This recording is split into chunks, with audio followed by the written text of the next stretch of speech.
Today's Small Business Saturday radio podcast is being brought to you by Noretta Family Medicine, cutting through the red tape of healthcare.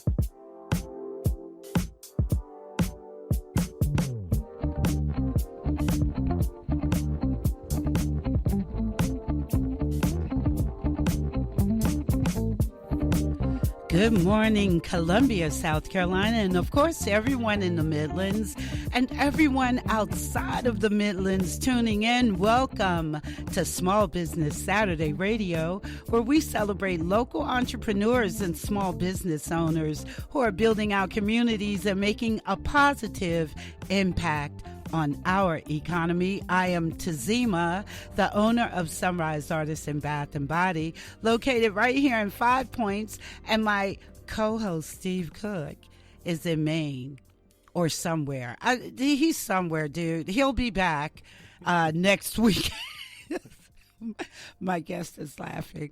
He's somewhere. I don't know where he is, but he'll be back next weekend. And he's excited to come back. So make sure you guys tune in for that. But today, my guest, who I think is a perfect guest for the end of the year show, who also proves that nothing is stronger than your mind. And I remember my grandmother, may she rest in peace, which I know she is, would always tell us that when we were kids, right? You know, think this, think that, what's going on in your mind, you know? And nothing, once you make up your mind to do something, nothing can keep you from it. And so this is what my next guest, or our guest today, reminds me of, that if you are determined to do something, you will achieve it. The question, I guess, is what are you determined to do? Right? Are you determined to do something that's going to uplift others, that's going to change your life in a positive way so that you have an impact on others? But the bottom line is that if you're determined to do something, you will achieve it.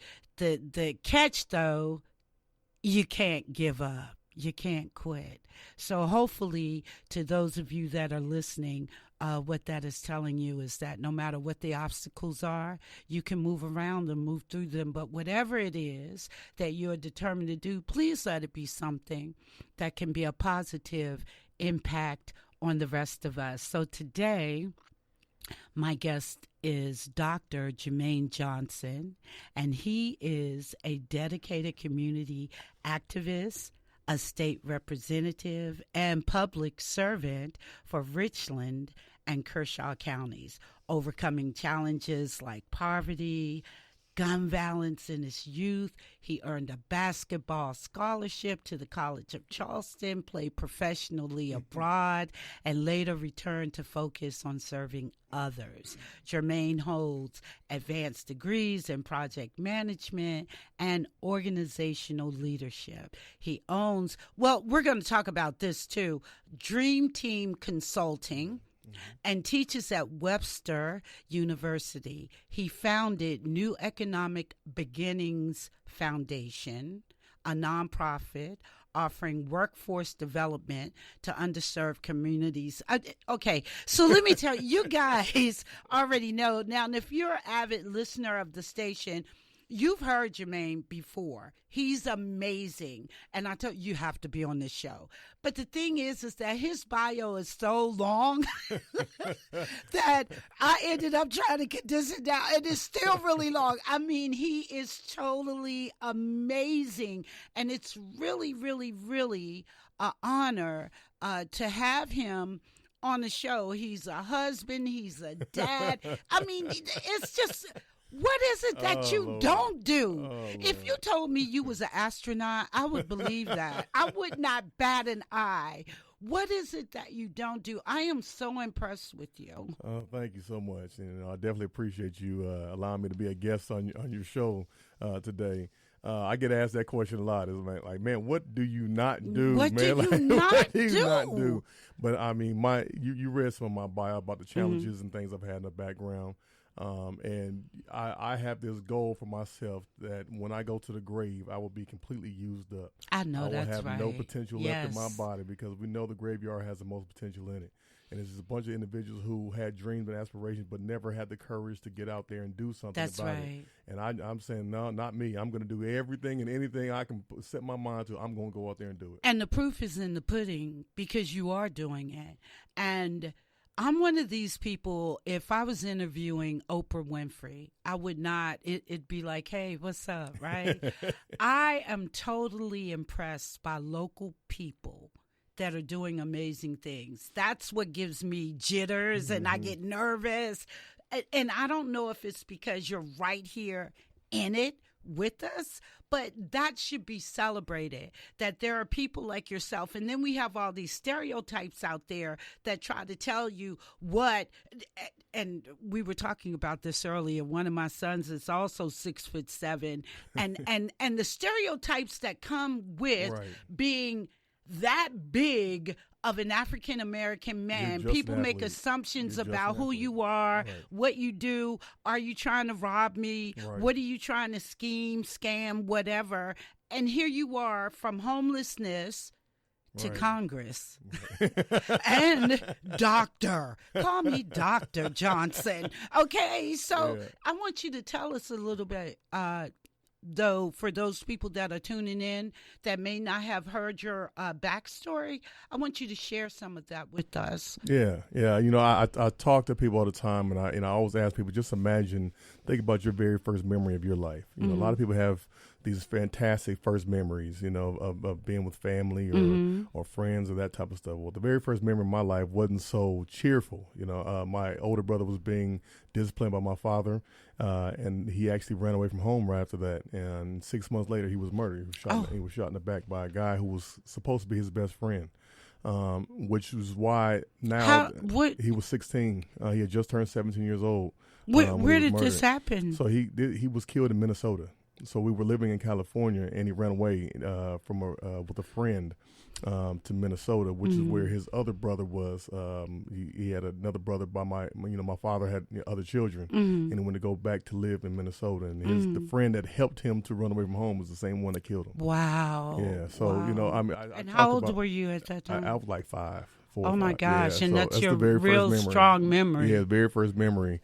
So you know, I was born of trauma. You know, and people always ask, you know, why I'm so loud about gun violence and that type of stuff, and seeing these kids kill each other, is because I have that experience. You experienced I have that experience, and I know that it's a hurt, it's a pain, and it's a memory that I will never be able to get rid of. You know, I will never be able to get rid of. But what I can do is I can make sure other people don't have to go through what I've gone through. You know, make sure they don't have to feel that same pain. So you've taken something that was obviously very traumatic, and you're using that as a tool to help other people to move beyond things like gun violence and everything. Yeah. And right now in the country, and which.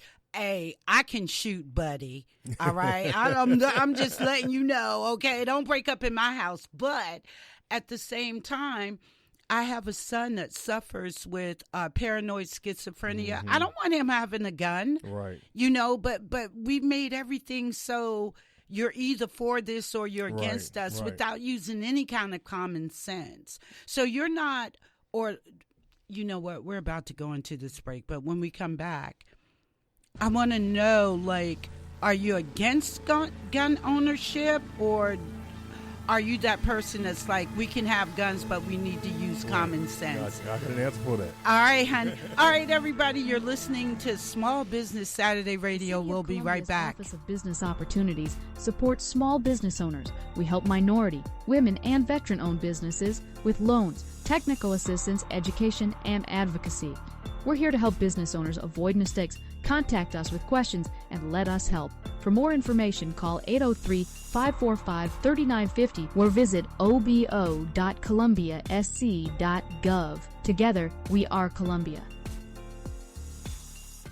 Are you looking for a luxurious way to pamper yourself? Look no further than Sunrise Artisan Bath & Body. Our plant-based bath bombs, soaps, and lotions are designed to provide you with the ultimate experience. Our products are natural and nourishing, leaving you feeling refreshed and rejuvenated. So go ahead, treat yourself with Sunrise Artisan, which is more than a bath, it's an experience. Sunrise Artisan, located at 710 Saluda Avenue in 5 Points. This segment of Small Business Saturday Radio is brought to you proudly by A Little Happy in 5 Points.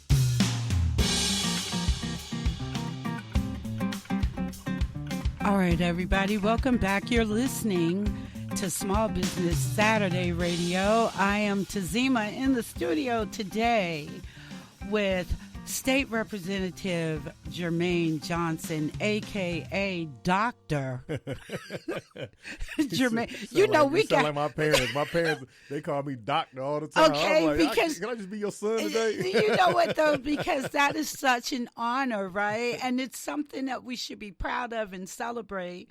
And so, yeah, I'm going to always come back to Dr. Jermaine Johnson, who's a dedicated public servant for Richland and Kershaw Counties. Today, we're talking about how he overcame, use your words, Tazima, overcame so many different obstacles in his life where many folk would have accepted that this is my life, this is the way it is. I'm not going to try to move beyond this. Nobody in my family ever did this. Why do I think I should be the one that does it? Whereas I'm always telling people, why not you? But what Jermaine has shown us is that with resilience and determination, you can be anything you want to be. So this is a young man that his experience really starts from, well, not just the beginning. What he just shared with us in the last segment was he lost his brother to gun violence. This is someone who grew up in poverty. Based on your bio, your parents suffered at some point with addiction. So you grew up in that environment as well. And yet this is someone who was like, you know what, my life is going to be more than that. Right. I am going to make a difference. And I want to say this before I get to the next question that I want to ask you. The interesting thing about your life, based on what I've read about you and what I know about you, is that in spite of everything around you that could have held you in this place of I'm not good enough, there was something in you, and it seems like it had to be early on, that was like, no, I'm going to show you who I am.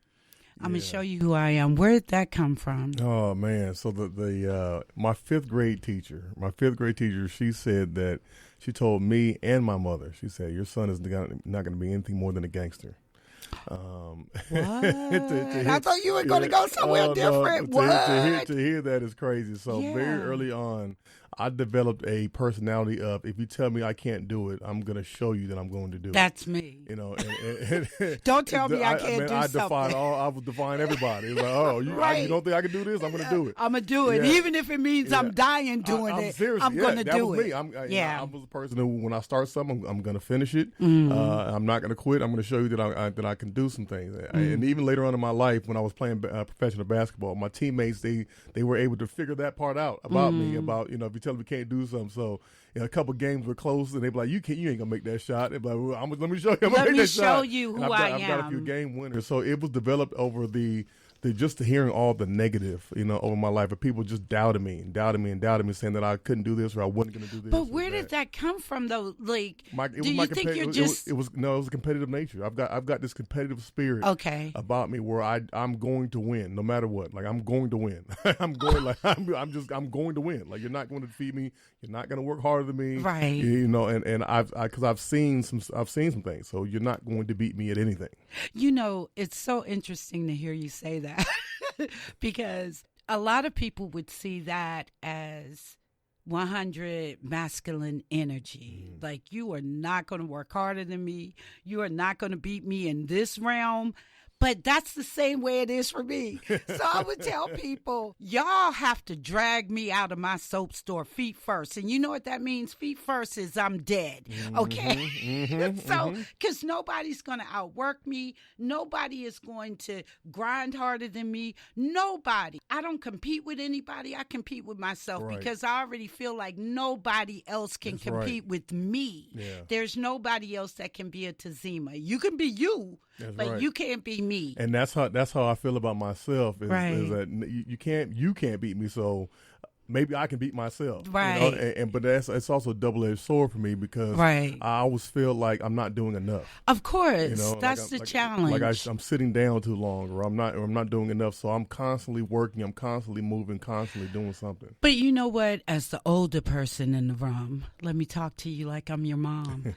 No, we have to figure out that there is a balance to that because we do have that type of energy or personality that says that against all odds, this is going to happen for me. Right. I don't care what you think. Look at this tattoo I have on my left arm right here that says "Still I Rise." Okay. All right. Against all odds, against everything, I'm still going to rise.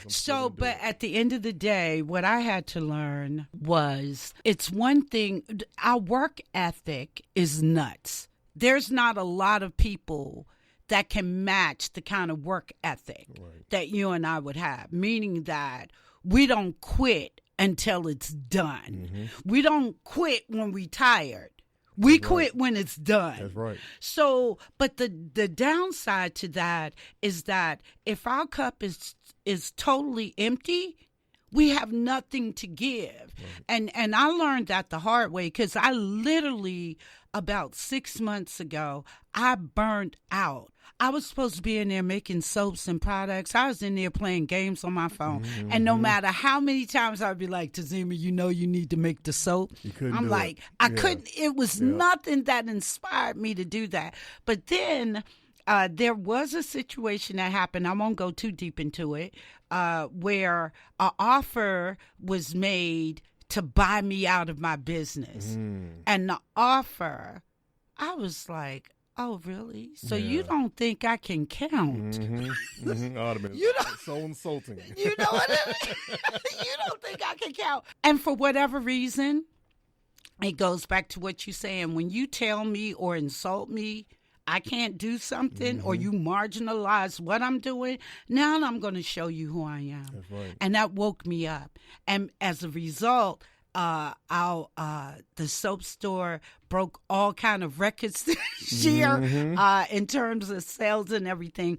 But it was that was like, you're going to tell me, wait, let me show you who I am. And that's what it sounds like. That's what you do all the time. But you got to step back. Yeah, you have to take some time. But it's for me, it's hard. It is so hard, man. I mean, it's when you come from a place where you're living in a Motel 6 or you're living in these places, and you're like, man, you know how bad it can get to. Like, you know when you have to, ask somebody for a place to stay. You know, that type of stuff. When you know how, like, the anxiety that I get from when I get close to that level, when my bank account would used to, like, I had to go to counseling for this. If my wife's listening, she knows as well. I had to go to counseling for this.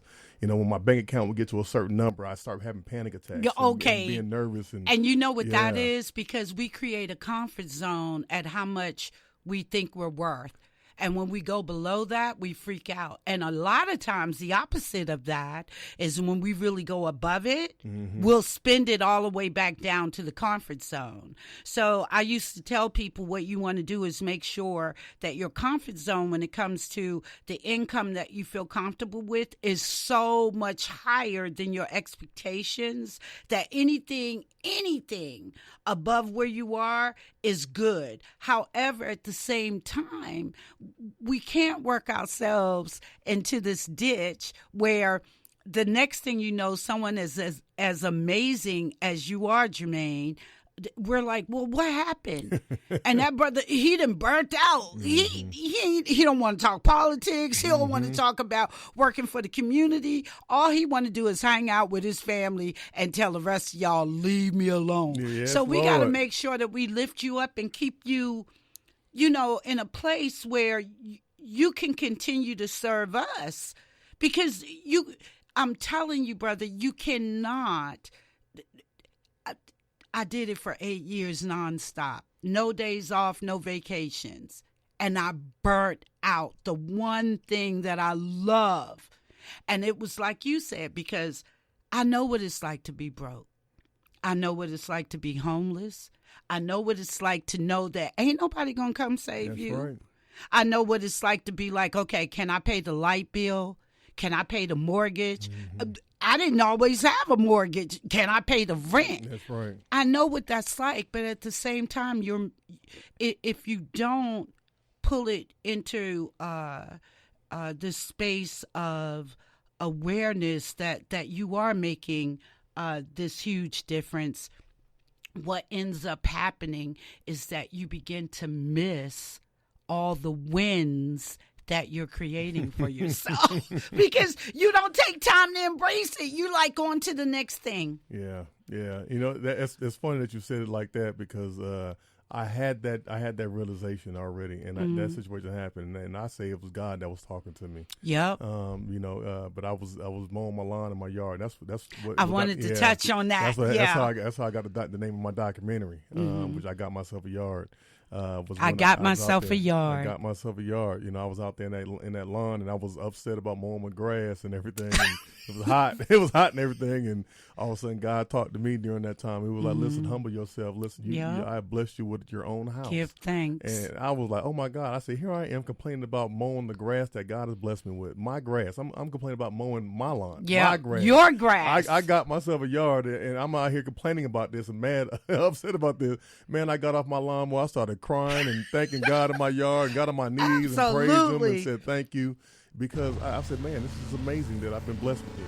I'm Dr. Melissa Boylan, owner of Noretta Family Medicine. We provide quality, direct primary care for you, your family, and your employees. If you're a small business owner wanting to offer medical services to employees without breaking the bank, give us a call. Noretta Family Medicine, providing personal and accessible primary care. Welcome to Saluda's, located in the heart of Five Points since 1996 and specializing in fine dining Southern cuisine with a continental flair. Come enjoy your next dinner in our beautiful white tablecloth dining room overlooking Five Points. You'll experience great ambiance, fantastic food, and exceptional service. Need space for your next dinner meeting or special occasion? Reserve one of our 2 private dining rooms for larger groups of up to 50. Saluda's outdoor seating is the best in Columbia, overlooking the iconic Five Points fountain. A few of our signature dishes include our shrimp and grits, seared scallops, and one of the best filet mignons you have ever tasted. The bar is stocked with craft beers and signature cocktails, and our wine list was just awarded the Wine Spectator Award of Excellence. Join us for dinner 7 nights a week starting at 5 p.m. and experience Southern hospitality and cuisine with a modern spin. Saluda's at 751 Saluda Avenue. Make reservations at saludas.com or call 799-9500. That's 799-9500. This is the Business Tip of the Week, brought to you by The Hideout, located at 118 State Street in West Columbia. All right, everybody, we're back. Usually, as you guys know, I toss this part to Steve, Business Tip of the Week, and he always teases me because I make him do it without any kind of notice. So I'm throwing it to you, Jermaine. All right, throw it to me. What is your business tip of the week? My business tip of the week is to maximize your ability to network. All right, so networking is probably the number one tool that you'll ever get. Back when I was teaching my consulting firm life skills and soft skills development class, at that time, 67% of all people achieved their employment through networking.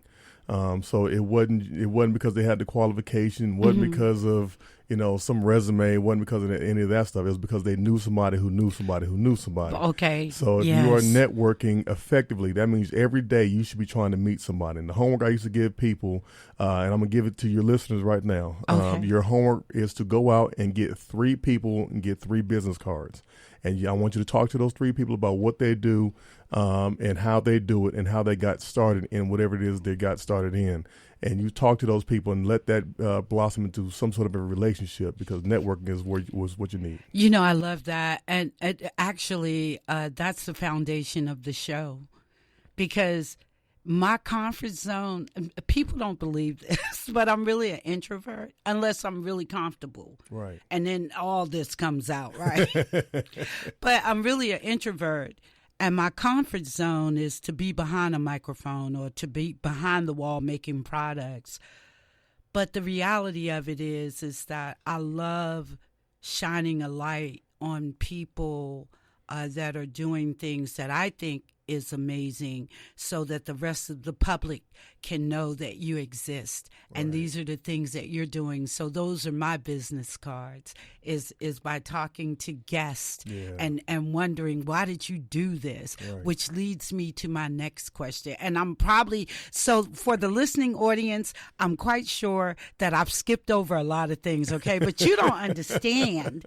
The person that's sitting in front of me has such a big life and such a big footprint.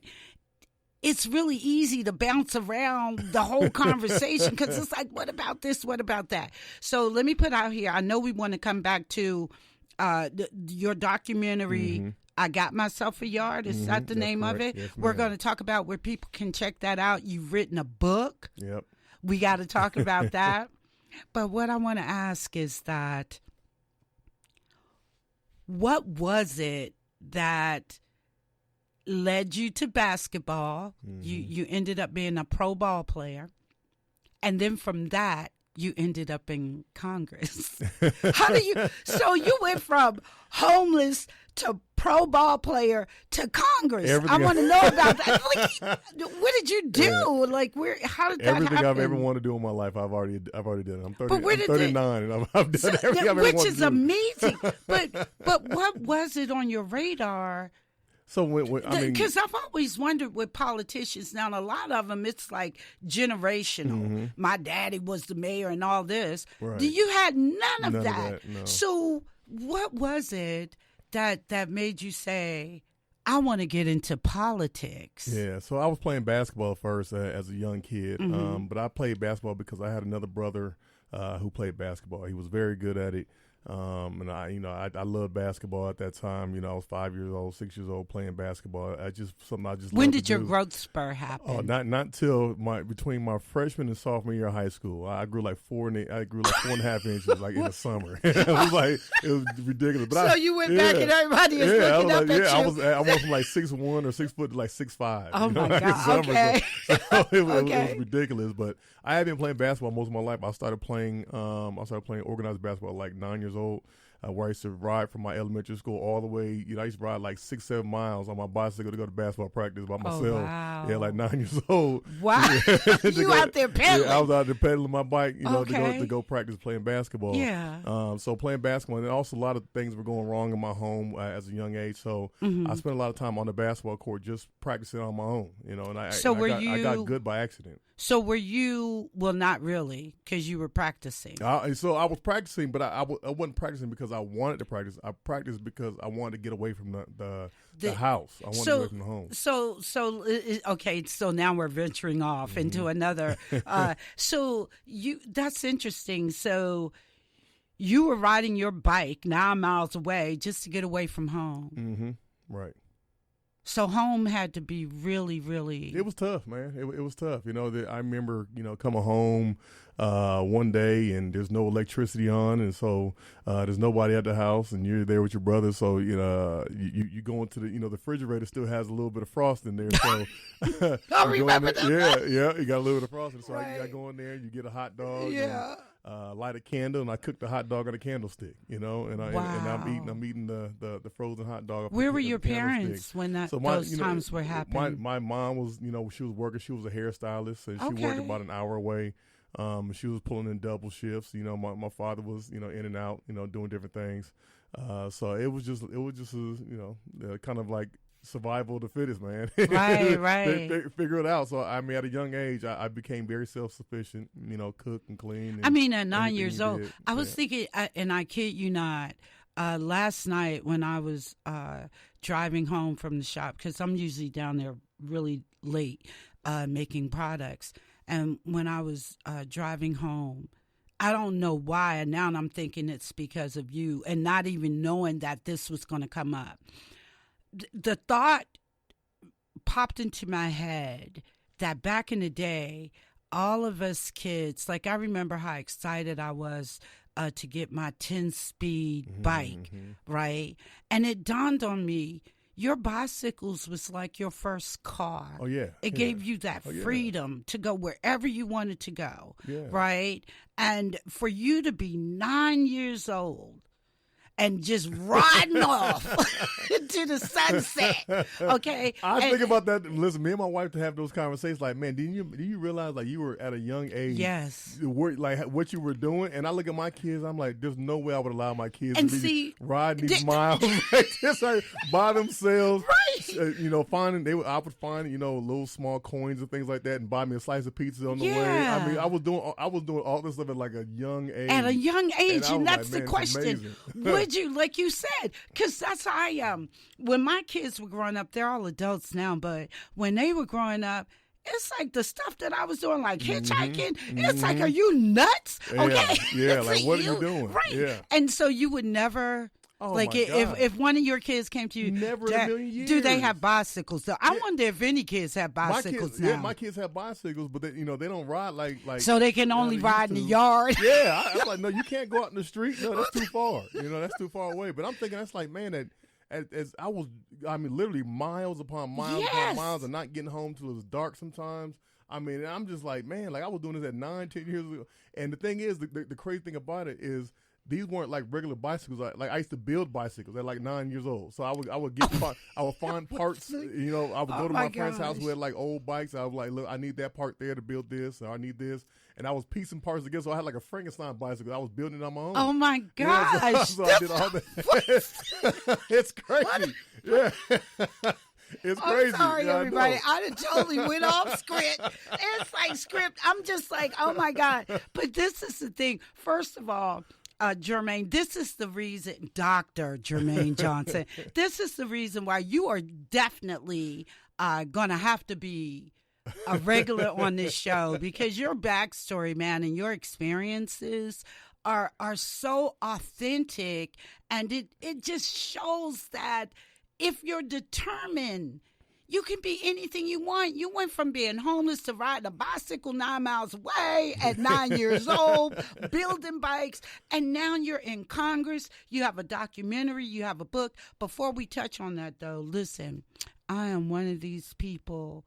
I admire relationships because I don't have one, okay? And I was looking at you and your wife. I want you to tell us, take a moment. You have got to tell us about your wife, how you guys met, and the family that you've created for yourself now that is like straight up 180 from what you grew up in. Yeah. So tell us about your wife. Tell us her name and how you guys met. My beautiful bride, who I believe is listening at this moment. I hope so. Yes. She better be. Yes. You need to tell her, okay, wait, Tazima brought you up. You didn't hear that? Yes, her name is Dr. Evan Johnson. Dr. Evan Johnson. She is a doctor of pharmacy. Okay. And so she actually hit on me. She hit on me way I back. need to talk to her. Way back when we was in college. So she actually hit on me. There used to be this app called the Honesty Box on Facebook. Okay. Where you could send a message to somebody anonymously. It would only show up as a color, pink or blue, for like boy or girl.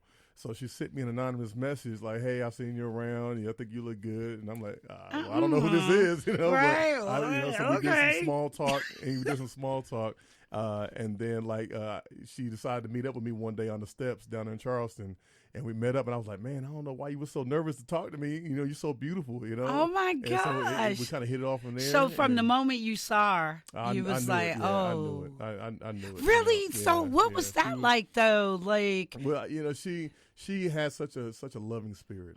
She comes from a big family. She came from everything that I desired. That you didn't. Okay, gotcha. That I desired, and she's always been my rock. Has always been, was 14 years down now at this point. Isn't that a trip? 14 years. 14 years together now. Tell us about your children. So we've got Chloe, who's 11, who's crazy as I don't know what. Okay. You know, they're going into those preteen years. Well, And you won't let her ride a bike. Oh, Lord. Lord. Well, all she want to do is go on her tablet these days.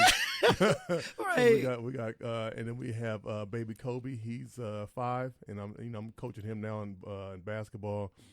Do you think he's going to be as tall as you? Well, his name is Kobe. Okay, gotcha. Well, you know what? When I heard that, I was like, okay. Yeah. But all right, no so choice. he already got okay. He ain't got no choice. Okay. And we have the youngest baby Carrie. Okay. She just turned 3 a couple weeks ago. So all the kids' names start with the letter C. Okay. Oh, a K. Mm-hmm. Why is that? Listen, that's what That's my wife just how it happened? My oldest, he's 17. He's the only junior we got. So okay, he's Jermaine Jr. But all the rest of them got the K's, and my wife wanted to go with it. They fine. I know that's right. Because if Mama ain't happy, ain't nobody happy. But shit, I did, like I said. But that Kobe, I chose that one specifically. Okay, I said his name before we even got the ultrasound back. Before we even knew what the 6 was, I told the lady, I said right on the ultrasound, his name is Kobe. All right, everybody, we're going to be coming up on the final segment of Small Business Saturday Radio. We'll be right back.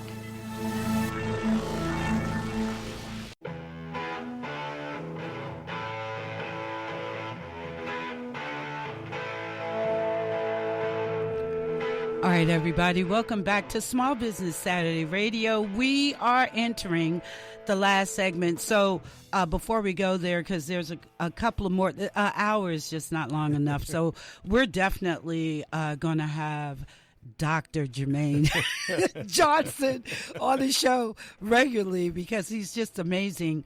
But what I do want to say to those folks out there that are listening, this is the last weekend of 2024. And if this show has not revealed to you that anything is possible, I don't care how old you are, I don't care how young you are, whatever it is, however you see your life unfolding in front of you, and having enough faith in whatever it is that you connect to in terms of your higher consciousness.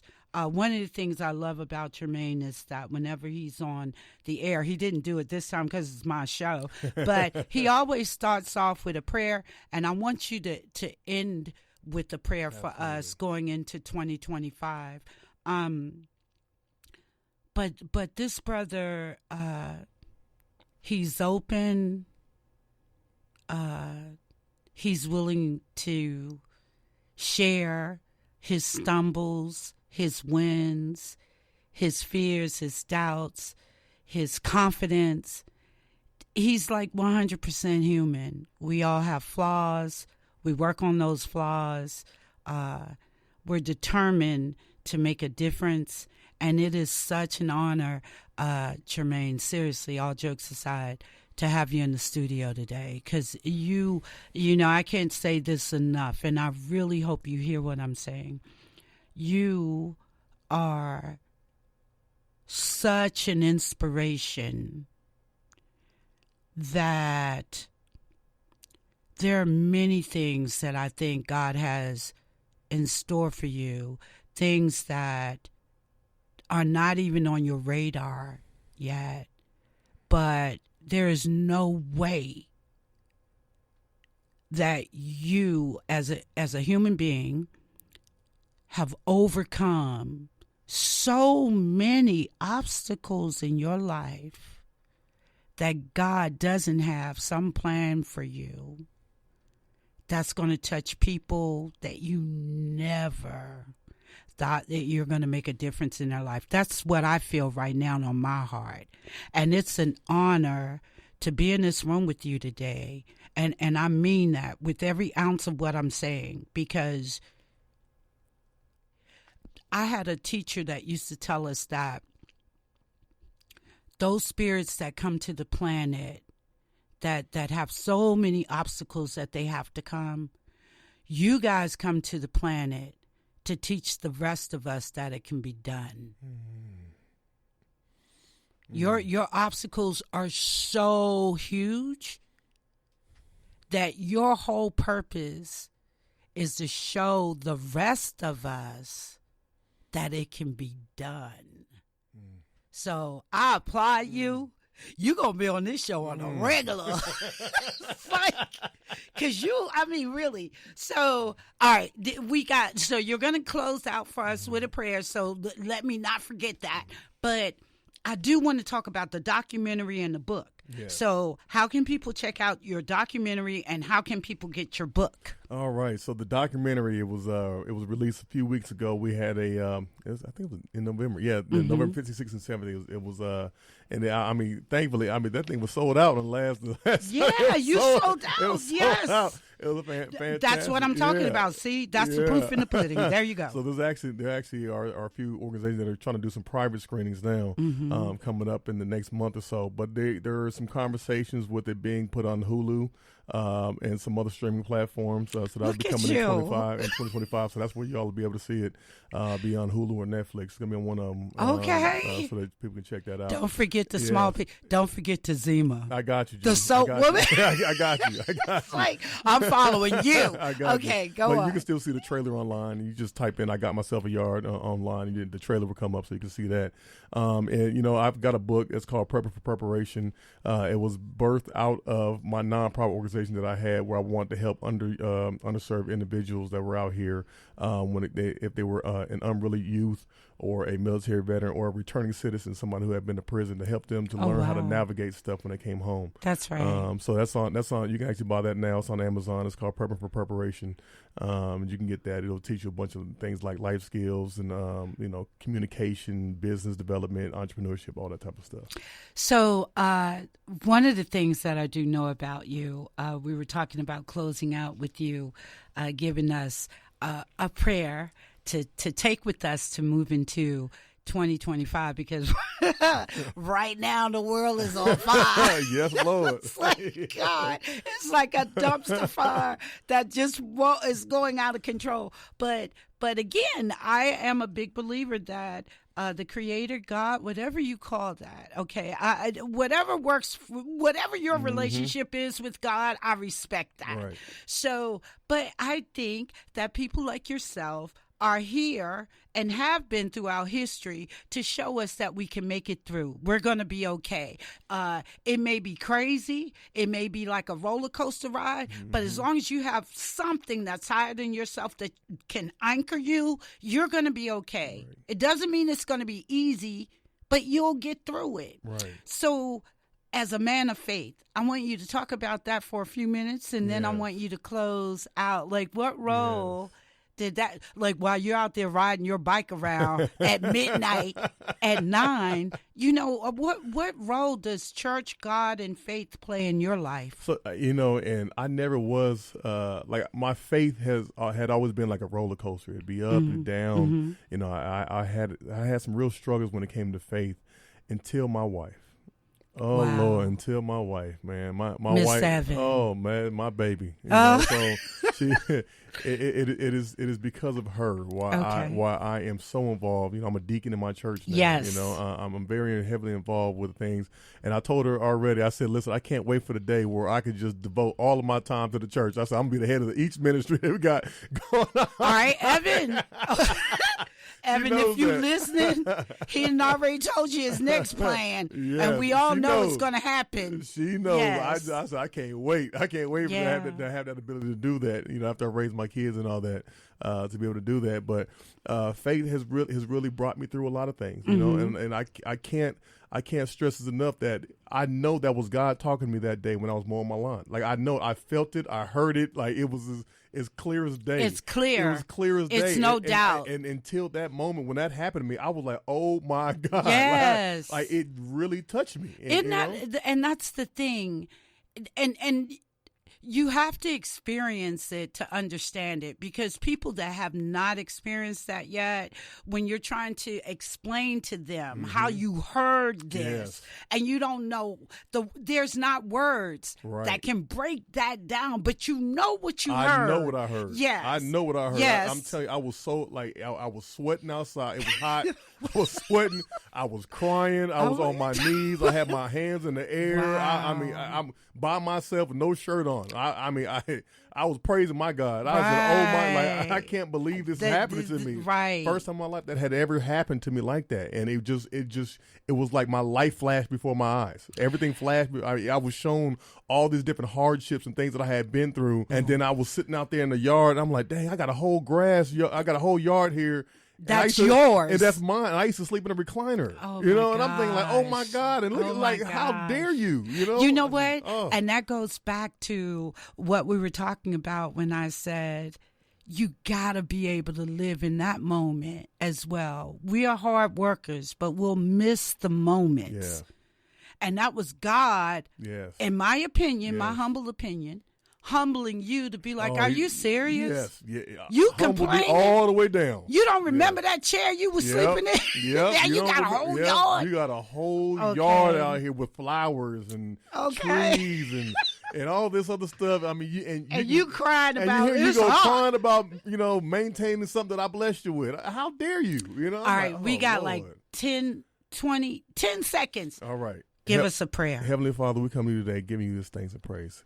Bless everybody under the sound of my voice that's out here right now. Allow them to go into the new year renewed with a peace that surpasses all understanding, Lord God. We need you right now, Lord God.